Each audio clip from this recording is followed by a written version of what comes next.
Hello friends, tax filing school के इस video में आपका स्वागत है। दोस्तों वीडियो को पूरा देखिएगा क्योंकि बहुत सारे इंपॉर्टेंट एग्जांपल इस वीडियो में हम कवर करने वाले हैं जो कि आपके लिए बेनिफिशियल हो सकते हैं। बहुत सारे ऑनलाइन स्कैम चलते हैं और उसमें बहुत सारे लोग फंस भी जाते हैं और अपना पैसा गवा बैठते हैं। इस तरीके का ही एक स्कैम चल रहा है इनकम टैक्स से रिलेटेड, और PIB ने इसको लेकर एक ट्वीट भी कल किया हुआ था। यहाँ पर बताया हुआ था कि अगर इस तरीके से कोई भी इनकम टैक्स नोटिस आता है आपको, जहां पर section 43B income tax act का हवाला दिया गया है और पेमेंट करने के लिए कहा जाता है, तो आपको समझ जाना है कि आपको जो नोटिस आया हुआ है फेक है और कोई आपको स्कैम करने की कोशिश कर रहा है। तो आपको कोई भी रिप्लाई नहीं देना है, किसी लिंक पर क्लिक नहीं करना है, कोई भी पेमेंट नहीं करना है, क्योंकि इनकम टैक्स डिपार्टमेंट इस तरीके का कोई भी नोटिस अभी किसी को सेंड नहीं कर रहा है। और ये क्लेरिफिकेशन इनकम टैक्स डिपार्टमेंट की तरफ से PIB के जरिए आ गया है। अब एक चीज मैं यहाँ पर आपको बताने वाला हूँ कि आपको कोई भी नोटिस आता है, कोई भी ईमेल आता है इनकम टैक्स डिपार्टमेंट से,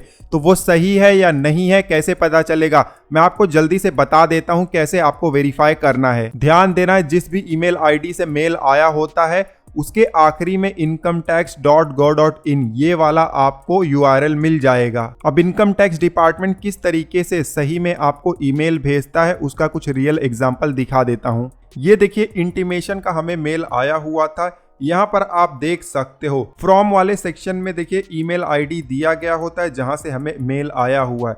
तो यहाँ पर देखिए intimation@cpc.incometax.go.in, तो ये वाला सही ईमेल है, इनकम टैक्स की तरफ से ही आया हुआ है, फेक नहीं है। उसी तरीके से आपको कोई इनकम टैक्स डिमांड का नोटिस आ जाता है जहां पर आपको पेमेंट करने के लिए कहा जाता है, तब तो आपको जरूर चेकआउट कर लेना है कि ऑफिशियल ईमेल आईडी से आया है या नहीं आया है। फिर से आपको फ्रॉम वाले सेक्शन में ही जाना है। यहाँ पर आप देख सकते हो लिखा गया है कि टैक्स डिमांड @cpc.incometax.go.in, तो ये भी बिल्कुल सही ईमेल आईडी से आया हुआ है, इनकम टैक्स डिपार्टमेंट की तरफ से ही आया हुआ है।